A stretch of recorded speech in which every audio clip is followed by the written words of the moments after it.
Hello guys, welcome to my channel.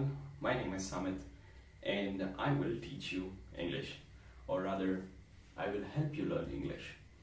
I'm sure आप लोगों ने बहुत सारे वीडियोस देखे होंगे इंस्टा पे, यूट्यूब पे, फेसबुक पे और शायद कोचिंग क्लासेस भी ज्वाइन की होगी एंड क्लासेस खत्म होने के एंड तक आपको ऐसा रियलाइज हुआ होगा कि यार मैं अभी भी इंग्लिश में सेंटेंस बना नहीं पा रहा हूँ, मैं वो बातें नहीं बोल पा रहा हूँ जो मैं सोच रहा हूँ दिमाग में, या सामने वाला जो बोल रहा है ऑल्दो मैं समझ पा रहा हूँ but I am not able to make any response.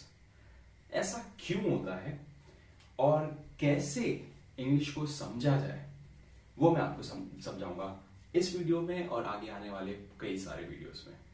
Now बिना किसी टाइम वेस्ट किए स्टार्ट करते हैं। बाय द वे पहले बताना चाहूंगा this is an introduction, it's an introductory video. So यहाँ पे मैं एक इंट्रोडक्शन लेता हुआ चलूंगा। खासा ये समझेंगे कि क्या चीज गलत हो रही है और क्यों आप इंग्लिश को बोल नहीं पा रहे हो और समझ नहीं पा रहे हो। So let's start this. Imagine कीजिए, सोचिए कि आप किसी जगह पे खड़े हो, किसी भी जगह पे खड़े हो, कोई भी सिटी जहां पे भी आप रहते हो वहां पे आप खड़े हो एंड किसी बंदे ने आपसे पूछ लिया कि भाई मेरे को ना ये डीएवी स्कूल जाना है, कैसे जाऊं मैं। सो क्योंकि आप उस जगह पे रहते हो बहुत टाइम से तो आपको पता है, आपने बता दिया यार आगे से राइट जाना, राइट लेके सीधा स्ट्रेट जाना, स्ट्रेट सर्कल मिलेगा, सर्कल से पहला लेफ्ट ले लेना और पहले लेफ्ट के बाजू में आपको स्कूल मिल जाएगा। ये तो तब हुआ जब आपको वो सिटी के बारे में सब पता है। लेट्स से आपको उस सिटी के बारे में कुछ नहीं पता है, आपको नहीं पता है कि पुलिस स्टेशन किधर है, हॉस्पिटल किधर है, या स्कूल प्लेग्राउंड किधर है, या फिर मार्केट किधर है, आपको ये सब नहीं पता है। लेट्स से आपको बस ये पता है कि आप वहां रहते हो, आपको अपना घर पता है और थोड़ा आसपास का एरिया पता है, उससे ज्यादा नहीं पता है। अभी यहीं पे इमेजिन करो कि जो सिटी हम अब सोच रहे, जिस भी सिटी को हम अभी तक सोच रहे थे वो सिटी नहीं है, वो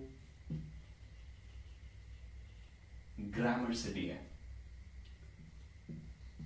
ओके, सो पुलिस स्टेशन की जगह है हमारे पास, पुलिस स्टेशन की जगह है हमारे पास टेंस, स्कूल की जगह है हमारे पास मोडाल्स, या फिर हॉस्पिटल की जगह है conjunction, preposition, adjective, adverb, direct indirect speech, active passive voice, ये सारा सिटी का हिस्सा है। और अभी आपको किसी ने पूछ लिया और आप जमीन पे ही हो, आप जमीन पे ही खड़े हो और आपको किसी ने पूछ लिया कि भाई मेरे को ना टेंस पता करना है, मेरे को कहाँ मिलेगा टेंस। तो आपने बोला अरे ये थोड़ा बाजू में जाना और बाजू से लेफ्ट लेना और टेंस मिल जाएगा। लेट्स से आपको टेंस पता है इसलिए आपने टेंस बता दिया। वहीं पे उसी बंदे ने पूछ लिया आपको कि यार कंजंक्शन क्या होता है, कंजंक्शन किधर मिलेगा। आप कंफ्यूज हो गए, आपको थोड़ा याद नहीं आ रहा, या कंजंक्शन या कुछ और पूछ लिया तो आप वहां पे हड़बड़ा गए, आप नहीं बता पा रहे क्यों। यह देखेंगे ध्यान से, और ध्यान रखना ये जो मैं बता रहा हूं ये बहुत जरूरी है क्योंकि हम आगे आने वाले वीडियोस में और इस वीडियोस में इंग्लिश को इसी टेक्निक से पढ़ने वाले हैं। सो आप जमीन पे खड़े थे और जमीन पे खड़े हुए आप लेट्स से टेंस बता रहे थे, फिर इधर से लेफ्ट लेके राइट लेके लेट्स से इधर आर्टिकल्स है, लेट्स से इधर नीचे जमीन इधर जाके अपना मोडाल्स है, लेट्स से टेंस के बाजू में ही अपने एडवर्ब है और एकदम लास्ट में इधर प्रेपोजिशन है। इमेजिन करते हैं और आप इधर खड़े जमीन पे और किसी ने आपसे पूछ लिया कि टेंस किधर है, जैसा आपने पुराना एग्जांपल दिया। सो आपको क्योंकि सिर्फ टेंस पता है, आपको बाकी जगह नहीं पता है, या एडवर्ब और टेंस पता है बाकी जगह नहीं पता है। अब इमेजिन कीजिए आप जमीन पे खड़े नहीं हैं, ये जो पूरा सिटी है, आप सिटी के ऊपर आसमान में एक हेलीकॉप्टर पे, ड्राइंग पे मत जाना भाई लोग, बैठे हैं। लेट्स से आप हेलीकॉप्टर पे बैठे हैं, ठीक है, और यहां से आप पूरे सिटी को देख रहे हैं नीचे। आप देख रहे हैं प्रपोजिशन किधर है, आर्टिकल किधर है, टेंस किधर है, एडवर्ब किधर है, बाकी सब चीजें किधर है, आप सब हेलीकॉप्टर से देख रहे हैं। अभी आप अगर किसी ने पूछ लिया आपको कि भाई मेरे को बताना कि आर्टिकल किधर है, तो आप बताओगे कि आर्टिकल तो टेंस के बाजू में, टेंस से नीचे सीधे जाना, एक लेफ्ट ले लेना और आपको आर्टिकल मिल जाएगा। उसी बंदे ने पूछ लिया अच्छा प्रपोजिशन किधर है, आर्टिकल पहुंच गए, सीधे सीधे चलते रहना, एक लेफ्ट ले लेना, प्रपोजिशन मिल जाएगा। उसी बंदे ने पूछ लिया कि मोडाल्स किधर, मैंने प्रपोजिशन वाले रास्ते से पीछे सीधे सीधे आना, नीचे रास्ता लेना और राइट लेना, मोडाल्स मिल जाएगा। क्योंकि आप ऊपर से पूरी सिटी को नीचे देख रहे हैं। तो हम जब इंग्लिश लैंग्वेज को समझेंगे तो हम ऊपर से पूरे लैंग्वेज को, पूरे ग्रामर को देखेंगे ताकि चीजें समझ आए और याद रहे और फिर आप उसका यूज कर पाए। सो ये तो रहा आपको इंग्लिश लैंग्वेज को देखना कैसे, किसी भी लैंग्वेज को, ये सिर्फ और सिर्फ इंग्लिश लैंग्वेज के लिए नहीं है, किसी भी लैंग्वेज को देखना कैसे। अभी नॉर्मली आप जैसे किसी मोस्टली ऐसा होता है, जैसे हम लोग कहीं जाते हैं, मैं मिलिट्री बैकग्राउंड से हूँ, मैं कम से कम 3 साल राजस्थान रहा। सो वहां पे मैं जब राजस्थान में रहा तो मैंने राजस्थानी सीखने के लिए उनका ग्रामर उठा के नहीं देखा, मैं उन लोगों के साथ चला बैठा, स्कूल में थोड़ी बड़ी बात होती थी, उधर दुकान वाले सब राजस्थानी बात करते थे, तो थोड़ा बहुत उनको सुन सुन के राजस्थानी थोड़ी बहुत आने लग गई। वहां पे मैंने ग्रामर का यूज नहीं किया। लेकिन इंग्लिश समझने के लिए हमें ग्रामर को आसमान से देखना जरूरी क्यों है? क्योंकि आप किसी ऐसे सिटी में नहीं रहते जहां पे हर कोई आपके आजू बाजू इंग्लिश ही बोल रहा है। हेंस ये टेक्निक जरूरी है। Now let's move on. जैसे ही आप ग्रामर का बुक खोलते हैं, सो ग्रामर का मोस्टली बहुत सारे बुक्स में पहला चैप्टर रहता है पार्ट्स ऑफ स्पीच।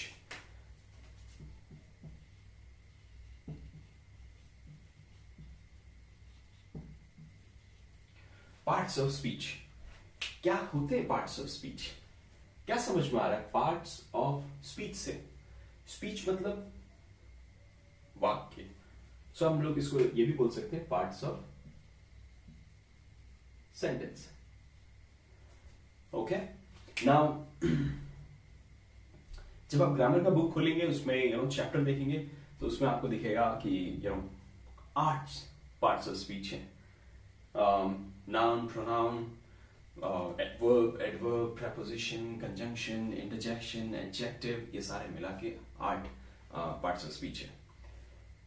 लेकिन मैंने जैसा बोला, आप अगर आसमान से उस ग्रामर सिटी को देखोगे ना, तो आपको 8 से ज्यादा पार्ट्स ऑफ स्पीच मिलेंगे। बाय द वे, उन चीजों को ग्रामर में अलग अलग चैप्टर में दे रखा है, लेकिन हम लोग जैसा मैंने बोला आसमान से ग्रामर को देखेंगे, सो हेंस थोड़ा सा मेरा तरीका डिफरेंट होगा। Let's start with an example. कोई भी एक सेंटेंस लेते, पार्ट्स ऑफ स्पीच पढ़ रहे, पार्ट्स ऑफ सेंटेंस पढ़ रहे, तो कोई भी कोई भी सेंटेंस लेते। लेट्स से मैं सेंटेंस लेता हूं, जेठालाल का लेते, चलो। So let's say Jethalal, Jethalal is a very nice and friendly person। थोड़ा सेंटेंस को और बढ़ाते हैं।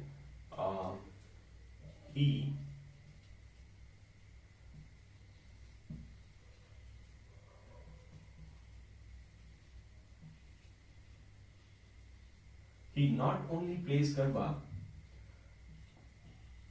but also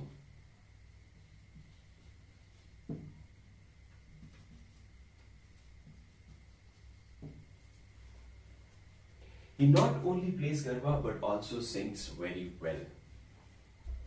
So यहाँ पे हमारे पास एक सेंटेंस है, 2 सेंटेंस है, जहाँ पे हम लोगों ने बात की कि जेठालाल बहुत ही अच्छा और फ्रेंडली इंसान है।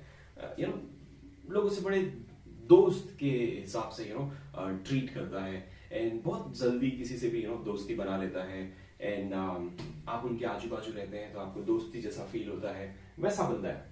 उसके बारे में हमने थोड़ा और क्या बताया कि वो गरबा ही नहीं बहुत अच्छा खेलता, लेकिन वो गाना भी अच्छा गा लेता है। या फिर ऐसा बोल सकते हैं, यहाँ पे हमने गरबा को डिस्क्राइब नहीं किया, तो हम लोगों ने बोला है वो गरबा ही नहीं खेलता लेकिन गाता भी है, तो ये हटा देते लेट्स से, गाता भी है। अभी ये दो सेंटेंस हैं और हम लोग पढ़ रहे पार्ट्स ऑफ स्पीच या सेंटेंस। सो ऑब्वियसली ये एक पार्ट है, ये एक है, ये एक है, ये एक है।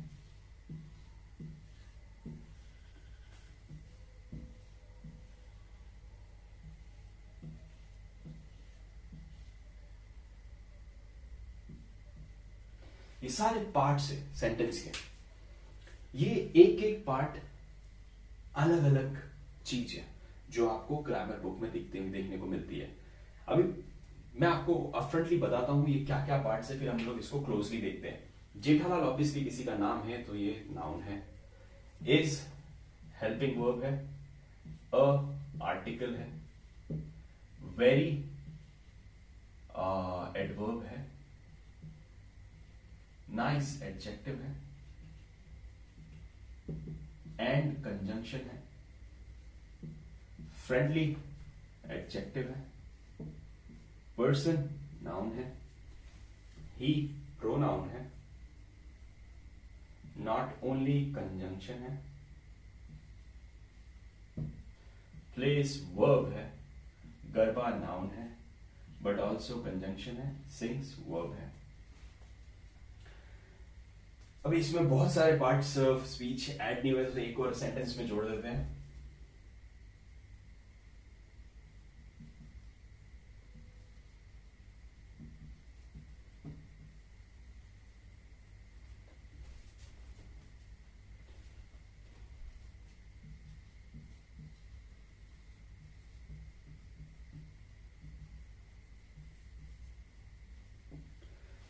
मैंने लिखा he might come to play garba today. कहने का मतलब है वो गरबा खेलने आज आ सकता है। तो ये प्रोनाउन है, ये मोडाल्स है, वर्ब है, टू प्रपोजिशन है, प्ले अगेन वर्ब है, नाउन है, एंड ये भी नाउन है।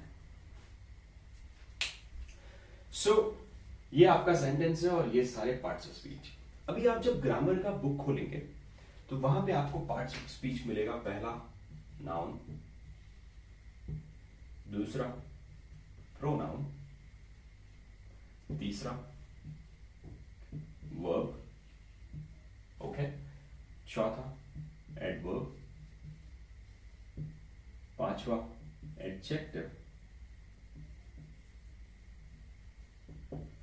छठा preposition,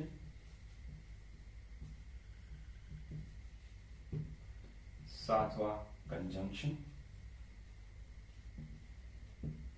और आठवां इंटरजेक्शन। ये 8 पार्ट्स मिलेंगे जब आप ग्रामर की बुक खोलोगे और उसमें पार्ट्स ऑफ स्पीच देखोगे। लेकिन यहां पे देखिए हम लोगों ने क्या एक्स्ट्रा लिया है। हम लोगों ने ऑब्वियसली मोडाल्स लिया है, आर्टिकल एक्स्ट्रा हो गया, ठीक है। इसके अलावा अगर फुल स्टॉप को भी देखेंगे, ये भी पार्ट्स ऑफ स्पीच है, जिसको बोलते हैं पंक्चुएशन, ये भी पार्ट्स ऑफ स्पीच है। सो 8 के बाद 9वां क्या हो गया, मोडाल्स, 10वां आर्टिकल। पंक्चुएशन आप ले भी सकते हैं, नहीं भी ले सकते, बट लिख लेते हैं पंक्चुएशन। सो ये 11 पार्ट्स ऑफ स्पीच है। लेकिन आप जब ग्रामर की बुक खोलोगे तो वहां पे मोडाल्स का अलग चैप्टर दिखेगा, आर्टिकल अलग चैप्टर दिखेगा, पंक्चुएशन का कुछ ग्रामर्स में दिखेगा, कुछ ग्रामर्स में लास्ट में एक चैप्टर छोटा सा दिखेगा ना। ऐसा क्यों है? ऑब्वियसली जब इंग्लिश जो ग्रामर बनाया है उसको इस तरह से बनाया है कि आपको अच्छे से अच्छा समझे। बट मेरा मानना है जब आप बैक टू आ जाते हैं ग्रामर सिटी में, जो ग्रामर सिटी को आप जब ऊपर से देखेंगे हर चीज को, तो आप भी एक टाइम बाद मेरी तरह इसी तरह से आप इस पूरे पार्ट्स ऑफ स्पीच को समझेंगे। सो हम लोग भी इसी तरह से इसको समझेंगे ताकि पूरी चीज समझ में आ जाए, कोई चीज बाकी ना रहे। ऑलराइट, नाउ सबको पता है नाउन क्या होता है। अभी सिर्फ और सिर्फ क्योंकि मैंने शुरू में भी बोला था कि ये एक इंट्रोडक्शन क्लास है, इंट्रोडक्टरी क्लास है, तो हम सिर्फ और सिर्फ इंट्रोडक्शन देखेंगे। सो नाउन, मैं ज़्यादा टाइम वेस्ट नहीं करूंगा, सबको पता है नाउन क्या है। Noun is the name of person, place और थिंग। मैं नाउन हूं, ये मार्कर नाउन है, व्हाइट बोर्ड नाउन है, ठीक है। और नाउन में भी थोड़ा डीप में पढ़ेंगे बाद में। जैसे कुछ चीजें हैं जो नाउन में आपको ध्यान रखने की जरूरत है। फॉर एग्जाम्पल अगर हम घोड़े को हॉर्स बोलते हैं तो घोड़ी को क्या बोलते हैं, या फिर अगर मेरे पास एक बॉक्स है तो मैं उसको बॉक्स बोलता हूँ, दो बॉक्स है या दो से ज्यादा बॉक्स है तो उसको क्या बोलते हैं, ठीक है। और फिर उसी हिसाब से आप सेंटेंस में क्या चेंजेस करते हैं, सो उसको डीप में बाद में पढ़ेंगे। सो नाउन सबको पता है। फिर है प्रोनाउन। क्या होते हैं प्रोनाउन? वो सारे वर्ड्स जो आप नाउन की जगह यूज करते हैं। फॉर एग्जाम्पल मैं लेट्स से अपने दोस्त के बारे में बता रहा हूँ। मैं बोल रहा हूँ कि Akash is a very good guy, he recently went to Ladakh on a bike trip. So यहाँ पे मैंने ही यूज किया आकाश की जगह, बिकॉज आप जब भी किसी इंसान की बात करते हैं, चाहे आप अपनी लैंग्वेज देख लीजिए, मराठी, बंगाली, राजस्थानी, भोजपुरी, कोई भी लैंग्वेज उठा के देख लीजिए, आप उस लैंग्वेज में जब किसी इंसान की बात करते हैं, किसी चीज की बात करते हैं, नेक्स्ट सेंटेंस में उसी चीज की जब आप बात करते हैं वापस उसका आप नाम नहीं लेते। या एग्जाम्पल के तौर पे मैं हिमालय जाना चाहता हूं, वो पहाड़ वर्ल्ड के सबसे ऊंचे पहाड़ों में से है। सो वो जो है हिंदी में वो प्रोनाउन है। उसी तरह से इंग्लिश में प्रोनाउन वो सारे वर्ड्स है जो नाउन की जगह यूज होते हैं। आई नो आप लोगों को ये पता होगा, बट इसका डीप में बढ़ेंगे नेक्स्ट वीडियोस में, जैसे कि ही, शी, इट, ये सारे। फिर ही का हिज, हिम, शी का हर, एंड इट का इट्स, फिर they, their, them, themself, myself, herself, himself, ये सारा क्या है? प्रोनाउन है। कहाँ यूज होते हैं, कैसे यूज होते हैं, आसमान से सब देखेंगे। फिर आ जाते हैं वर्ब। बहुत इंपॉर्टेंट है, वेरी इंपॉर्टेंट। वर्ब मतलब ऑब्वियसली क्रिया। मैं पढ़ा रहा हूं, पढ़ाना इज वर्ब, टीचिंग। फिर खेलना, खेलना is again a verb, playing. Cricket खेल रहा हूं, खेलना क्या हो गया? वर्ब।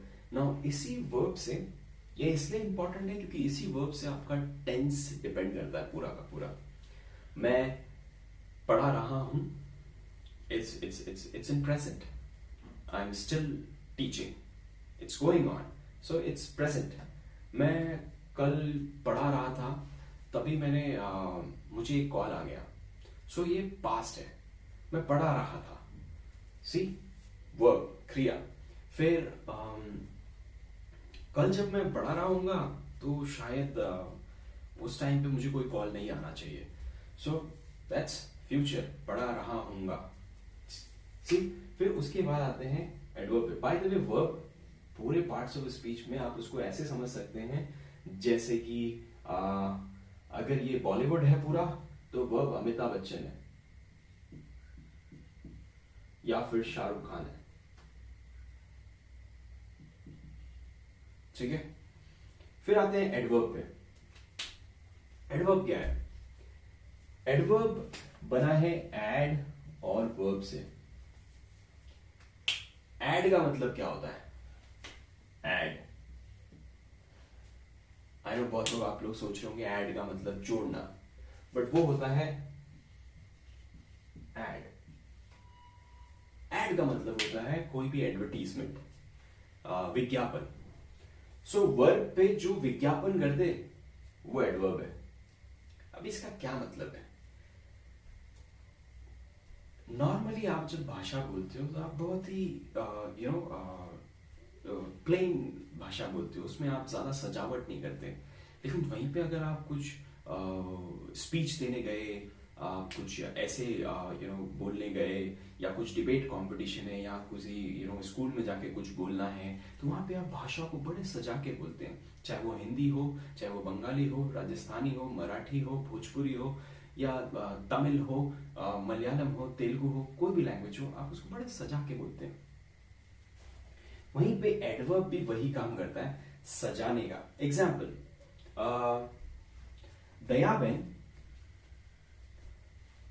दयाबेन ने बड़े शिद्दत से, या फिर दयाबेन बड़े ध्यान से, सो दयाबेन बड़े ध्यान से टीवी देख रही थी।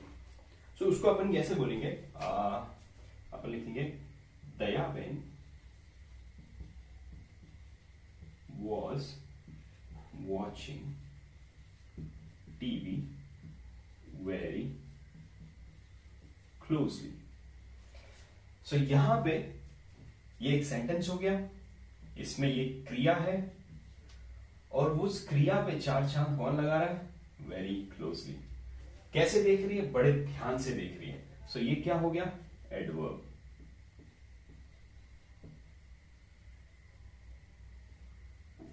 एडवर्ब, बड़े ध्यान से टीवी देख रही है।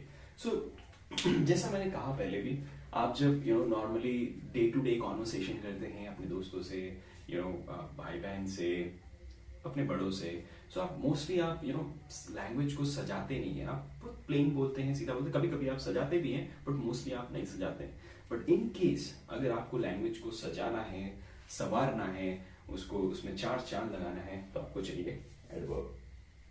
और भी एडवर्ब के एग्जाम्पल जैसे स्लोली, ब्यूटिफुली, हैप्पीली, ये सारे एडवर्ब के एग्जाम्पल्स है। और बहुत सारे एग्जाम्पल्स है जो हम लोग ध्यान से देखेंगे और करेंगे नेक्स्ट वीडियोस पे। अभी आते हैं एडजेक्टिव पे। क्या है एडजेक्टिव? अभी ऑलमोस्ट रिलेटेड है, बट इमेजिन कीजिए, ज्यादा टाइम नहीं लूंगा। अभी जैसे मैंने बोला, ये इंट्रोडक्टरी क्लास है, तो हम लोग ज्यादा क्लोजली इसको नहीं देखेंगे। नेक्स्ट वीडियोस में एक एक चीज को हम लोग क्लोजली देखेंगे। सो क्या है एडजेक्टिव? एग्जांपल देना चाहूंगा। इमेजिन कीजिए आप एक रूम में हैं, उस रूम में बेड है, टीवी है, और शक्ल देखने के लिए शीशा है, बस और कुछ नहीं है। फैन है और लाइट है, बस और कुछ नहीं है। वहीं पे एक दूसरा रूम है जहां पे आपके पास बेड है, फैन है, एसी है, लाइट है, लाइटिंग के साथ एक्स्ट्रा लाइटिंग्स है, फिर उसके अलावा आपके पास टीवी है खेलने के लिए, जिनको पसंद है, प्ले स्टेशन है या एक्सबॉक्स है, साथ में फ्रिज है। सो मैं कहना चाहता हूँ फर्निश्ड है। सो कौन सा घर पसंद आएगा आपको, पहला वाला, दूसरा वाला? ऑब्वियसली पहला वाला।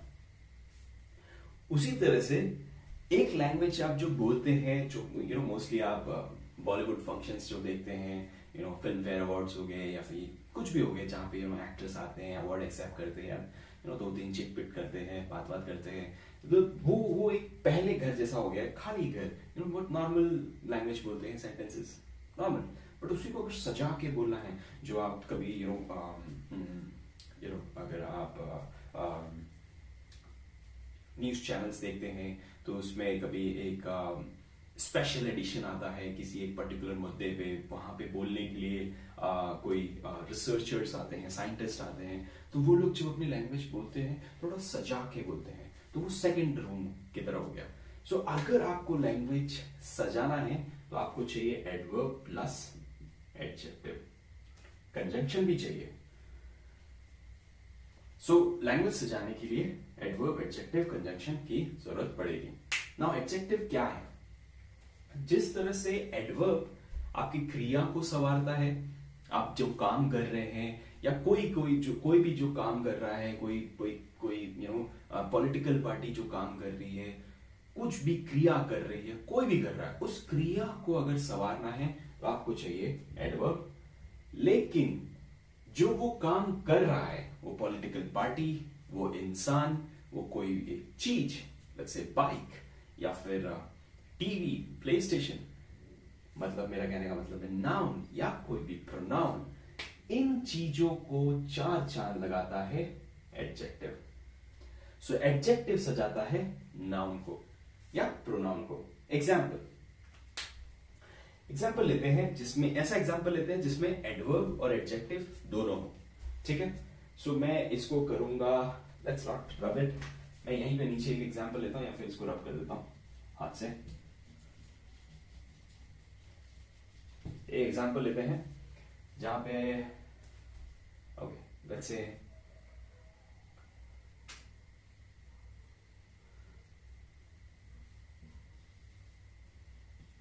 द बिल्डिंग, कोई भी building is so beautiful, the building is so beautiful because it was beautifully made by the chief mason।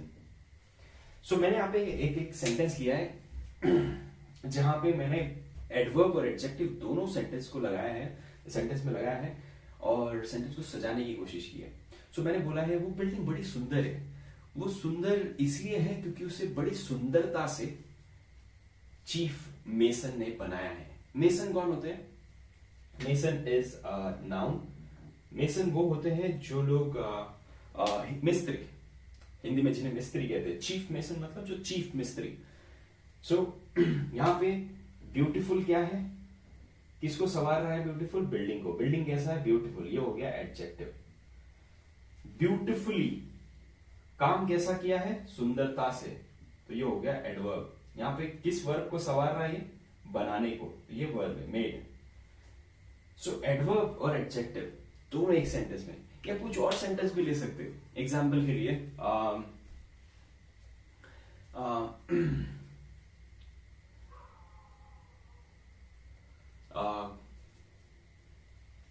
Kapil Sharma happily gave away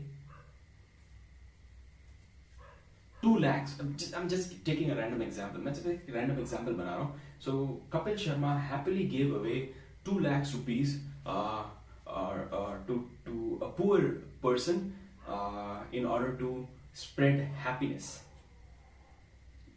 So यहाँ पे उस सेंटेंस में कपिल शर्मा ने वो जो पैसे दिए, वो जो 2 लाख रुपए दिए, कैसे दिए? खुशी से दिए। ऐसा नहीं कि मैं इसको नॉर्मल भी बोल सकता था Kapil Sharma gave 2 lakhs to the poor person, ऐसा भी बोल सकता था, लेकिन मैंने उसको थोड़ा सजाने की कोशिश की कि कपिल शर्मा ने पैसे तो दिए लेकिन वो खुशी से दिए, दिल से दिए, हैप्पीली। सो हैप्पीली क्या हो गया? एडवर्ब। दिया कैसे? यहाँ पे जो देना है, जो क्रिया है, उसको सवार रहा है खुशी से। So happily is the adverb. ठीक है, आगे बढ़ते हैं, इसको डीप में पढ़ेंगे नेक्स्ट चैप्टर्स में। प्रपोजिशन। प्रपोजिशन क्या है? वो सारे वर्ड्स है जो जैसे कि in, at, over, above, beyond, across, ये सारे प्रपोजिशन है जैसे कि हिंदी लैंग्वेज में आप लोग यूज करते हैं। ऊपर, नीचे, यहाँ पे, बाजू में, उसके साइड में, ये सब क्या है? प्रपोजिशन है।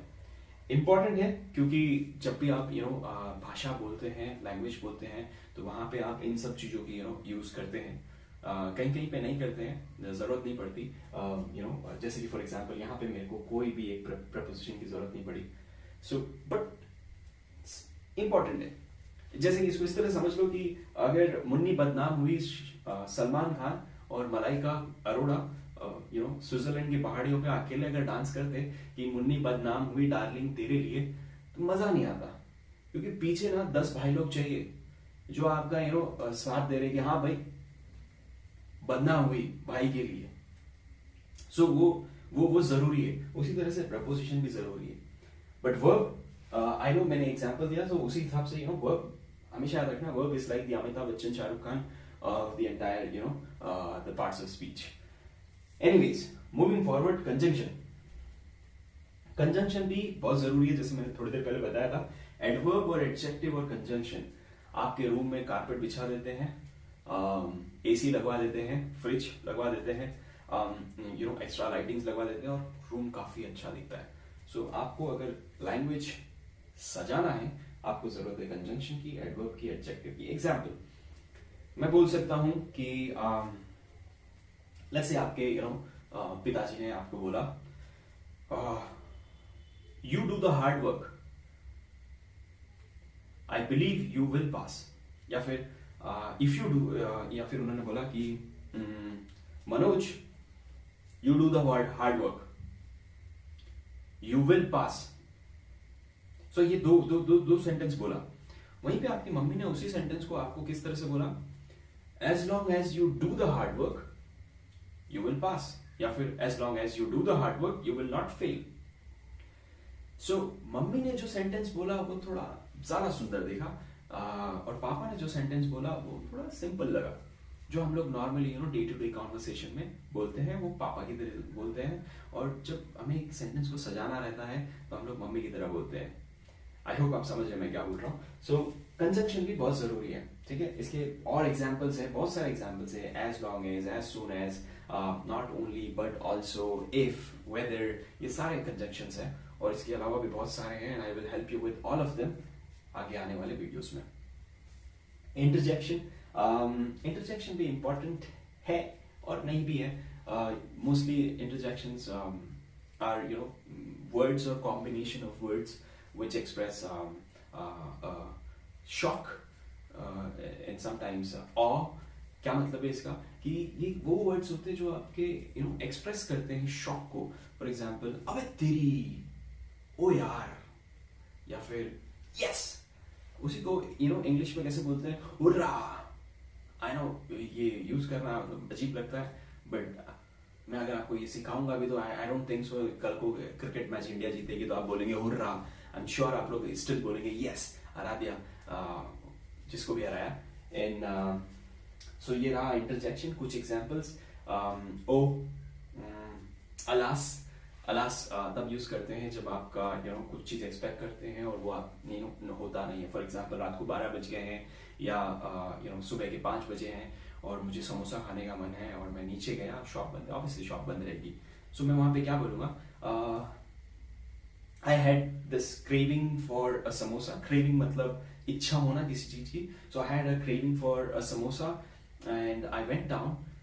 Alas, the shop was closed। मतलब अबे यार शॉप बंद थी। So ये जो अबे यार है वो अलास है। Anyways, moving on, modals, article and punctuation। Modals का कुछ एग्जांपल, जैसे कि मोडाल्स वो सारे वर्ड्स हैं जो आप यूज करके कोई रिक्वेस्ट करते हो, परमिशन मांगते हो। जैसे may I have a glass of water, may I have your pen, may I have your attention, या फिर मे वर्ड से आप, या फिर माइट, विल, शैल, इन सब वर्ड से आप किसी सिचुएशन के होने को बताते हो। एग्जाम्पल, मुझे बादल में क्लाउड्स दिख रहे हैं, सॉरी आसमान में बादल दिख रहे हैं और शायद बारिश हो सकती है। तो उसको इंग्लिश में कैसा बोलेंगे, I see clouds in the sky, it may rain, I think it may rain. So ये जो मे वर्ड है ये संभावना बता रहा है कि बारिश होने की, हो सकती है। तो जो सकना है that is the modals for you guys. So इसको डीप में पढ़ेंगे, कौन कौन से मोडाल्स है जिससे आप रिक्वेस्ट करते हो, परमिशन, सब कुछ, एंड कौन कौन से सिचुएशन से वो नेक्स्ट वीडियोस, आने वाले वीडियोस में पढ़ेंगे। आर्टिकल है वो सारे वर्ड्स ए एंड द, कहाँ यूज करना है, कैसे यूज करना है। फिर है punctuation. Punctuation is full stop, comma, apostrophe, ये सारे सिंबल्स हैं जो आप, I know, I am sure आप लोगों को पता रहेगा, बट मोस्टली हम गलती करते हैं कॉमास या इन्वर्टेड कॉमास यूज करने में या फिर अपॉस्ट्रोफी यूज करने में। उसको भी ध्यान से देखेंगे आने वाले वीडियोस में। सो गाइस, जैसे मैंने बोला, this video is my first video and it's an introductory video. Introduction था इस वीडियो में। मैं आशा करता हूं आप लोग इस वीडियो को देखने के बाद एक चीज दिमाग में जरूर लेके जाएं कि आपको जो इंग्लिश ग्रामर है वो जमीन पे खड़े होके नहीं, आपको आसमान से देखना है। चाहे आप हेलीकॉप्टर में बैठे रहे, एरोप्लेन में रहे या खुद सुपरमैन रहे, लेकिन आपको आसमान से देखना है ताकि आपको चीजें समझ में आए। और मैं आने वाले वीडियोस में ऐसे ही आपको इंग्लिश समझाने वाला हूं। आई होप आपको वीडियो पसंद आया होगा। कुछ अगर आपके क्वेश्चंस रहेंगे प्लीज कमेंट्स कीजिएगा, लाइक कीजिएगा और वीडियो को सब्सक्राइब करना ना भूलिएगा, चैनल को सब्सक्राइब करना ना भूलिएगा। मुझे ऐसे ही सपोर्ट करते रहिए ताकि मैं मोटिवेटेड रहूं और वीडियोस बनाऊं। आज के लिए बस इतना ही। Thanks so much.